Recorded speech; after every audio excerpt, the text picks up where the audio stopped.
Good morning, students. I hope you all are safe at your homes. We were doing the first chapter of chemistry, that is matter in our surroundings.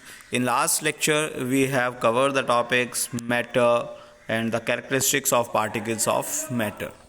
We have also seen that the five states of matter in the last class.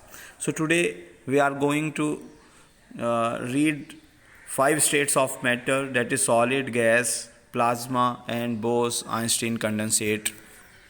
So we will study these one by one, एक एक करके हम इनको पढ़ते हैं और समझते हैं इनकी प्रॉपर्टीज़, कैसे हम इनमें डिस्टिंग्विश कर सकते हैं या क्या चीज़ें इनमें अलग अलग होती हैं. ठीक है. So first one is solid. Solids have fixed mass, volume and shape. So solid is that substance which has fixed mass, जिसका mass fix हो, volume fix हो और shape क्या हो, fix हो, change ना हो. ठीक है. Inter particle distances are least. जिन पार्टिकल्स से वो मिलके बने हुए हैं उनके जो पार्टिकल्स के बीच में जो जगह है वो बहुत ही कम से कम. ठीक है. Next is incompressible. इनकम्प्रेसिबल मतलब उनको अगर हम दबाने की कोशिश करें तो वो दबे ना. ठीक है, इनकम्प्रेस रहें. Next is high density and do not diffuse. High density हो उनकी और वो डिफ्यूज़ ना हो. ठीक है. Next is inter particle forces of attraction are strongest. उनके जो पार्टिकल्स हैं, उन दोनों दो पार्टिकल अगर जो हैं उन दोनों के बीच में जो फोर्स लग रहा है वो फोर्स कैसा होना चाहिए, स्ट्रॉन्गेस्ट, बहुत ज़्यादा होना चाहिए, जिससे कि हम उनको ईजिली अलग नहीं कर सकते. ठीक है. And next is constituent particles are very closely packed. ये हम ऑलरेडी समझ चुके हैं कि जो कॉन्स्टिट्यूएंट पार्टिकल्स हैं वो एक दूसरे के बहुत ही ज़्यादा क्लोज हैं, मतलब उनके बीच में जो स्पेस है वो बहुत ही कम स्पेस है. ठीक है. So these are the properties of solids. ठीक है. अब बात करते हैं व्हाट आर लिक्विड्स. सो जैसे कि आप फिगर में देख सकते हैं लिक्विड्स के पार्टिकल्स क्या हैं, थोड़े दूर दिखाए गए हैं, जबकि अभी हमने जो सॉलिड देखा था उसके पार्टिकल्स देखे कितने पास पास हैं. ठीक है. तो ये डिफरेंस है. अब देखते हैं आगे क्या प्रॉपर्टीज़ हैं इसकी. So liquids do not have fixed shape but have fixed volume and मास.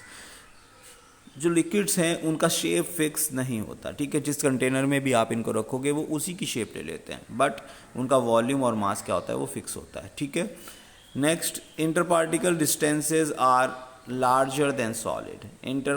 अभी हमने देखा कि पार्टिकल्स के बीच में जो आपको साइज दिख रहा है ये सॉलिड से क्या है, ज़्यादा है. ठीक है.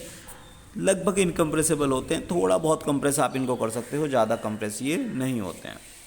Next, density is lower than solids and can diffuse. Density solids से काफ़ी कुछ कम होती है और ये डिफ्यूज़ भी हो सकते हैं. ठीक है. जबकि सॉलिड्स हमने देखा था उनकी डेंसिटी ज़्यादा होती है और उनको डिफ्यूज़ नहीं किया जा सकता.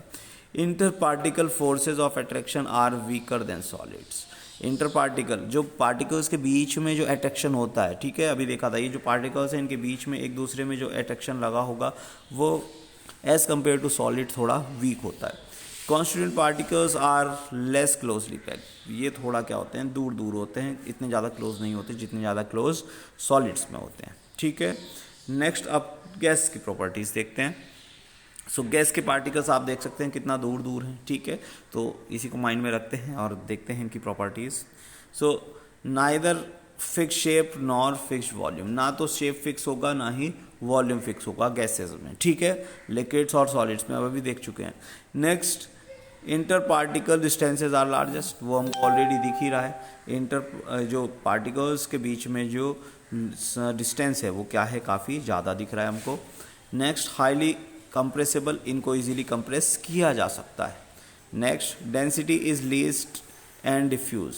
डेंसिटी क्या है, काफ़ी कम है और ये इजीली डिफ्यूज़ होते हैं. ठीक है. गैस एक जगह से दूसरी जगह इजीली मूव कर सकती है, इजीली डिफ्यूज़ हो सकते हैं इसके particles. Inter particle forces of attraction are weakest. देखिए ये जब पार्टिकल्स ही इतना दूर हैं तो इनके बीच में फोर्स ऑफ अट्रैक्शन भी क्या है, काफ़ी कम है. Constituent particles are free to move. और ये जो कॉन्स्टिट्यूएंट पार्टिकल्स हैं they are free to move. ये यहाँ आ सकता है या यहाँ जा सकता है, ऐसे ये इधर उधर ये मूव कर सकता है easily. So these are free to move. ठीक है. तो ये तीन जो हमारी स्टेट्स होती हैं इनकी प्रॉपर्टीज हमने देख ली. अब फोर्थ और फिफ्थ देखते हैं. फोर्थ क्या थी, प्लाज्मा. प्लाज्मा के हम देखते हैं कि क्या होगा properties. So plasma is ionised gas. Plasma कैसी गैस है? एक आयोनाइज्ड गैस होती है, ठीक है। Next, good conductor of electricity होती है and is affected by magnetic field, और मैग्नेटिक फील्ड से हमेशा अफेक्ट होती है। Plasma like gases have an indefinite shape. कैसी शेप होती है? इनडेफिनिट, फिक्स नहीं होती, एंड इनडेफिनिट वॉल्यूम, और वॉल्यूम भी क्या रहता है? इनडेफिनिट रहता है। तो अगर प्रॉपर्टीज़ की बात करें तो आपको याद रखना है क्या होती है? एक आयनाइज्ड गैस होती है, गुड कंडक्टर ऑफ इलेक्ट्रिसिटी है और मैग्नेटिक फील्ड से अफेक्ट होता है, और इनडेफिनिट शेप और इनडेफिनिट वॉल्यूम होता है, ठीक है। इतनी आपको प्रॉपर्टीज़ याद रखनी है। अगर जो इसका एग्जाम्पल देखना है तो that is ionised gas. Ionised gas इसका क्या है? एक एग्जाम्पल है, ठीक है। नेक्स्ट अगर जो प्रॉपर्टी की बात करते हैं, सो बोस-आइंस्टीन कंडेंसेट, ठीक है। फिफ्थ जो हमारी स्टेट ऑफ मैटर है, ठीक है, उसकी बात कर लेते हैं। देखते हैं बेटा, BEC is a state of matter that arise at very low temperature. जैसे कंडेंसेट, तो कंडेंसेट का मतलब क्या है कि बहुत ही ज़्यादा लो टेम्परेचर पे। तो ये एक ऐसी स्टेट ऑफ मैटर है जो कि क्या करती है? बहुत ही लो टेम्परेचर्स पे अराइज होती है, ठीक है। साइंटिस्ट जो बोस-आइंस्टीन कंडेंसेट थे, उनको नोबेल प्राइज़ मिला था कब? 1995 में, जिन्होंने कि बहुत अच्छा वर्क किया था, ठीक है। सो इसको बहुत ज़्यादा इंपॉर्टेंट नहीं है पॉइंट आपके लिए। नेक्स्ट बात करते हैं, BEC is all about molecules that are really close to each other. BEC का मतलब है कि ऐसे मॉलिक्यूल्स जो कि एक दूसरे के बहुत ज़्यादा क्लोज हैं, इवन सॉलिड से भी ज़्यादा क्लोज, एक दूसरे के आसपास जिसमें है, ठीक है। ये इंपॉर्टेंट पॉइंट है। सो ऐसी स्टेट ऑफ मैटर जिसमें कि जो मॉलिक्यूल्स हैं वो बहुत ही ज़्यादा, सॉलिड से भी ज़्यादा एक दूसरे के आसपास हैं, इसका मतलब वो जो स्टेट ऑफ मैटर है उसको हम क्या बोलते हैं? BEC, बोस-आइंस्टीन कंडेंसेट, ठीक है। आई होप आप लोगों को समझ आया होगा यहाँ तक, इतना ही काफ़ी है। आप प्लीज़ इसको अपनी नोटबुक में नोट कर लें, और इसकी जो नेक्स्ट लेक्चर होगा वो काफ़ी इंपॉर्टेंट रहेगा, वहाँ पे और कुछ अच्छे टर्म्स पढ़ेंगे हम लोग।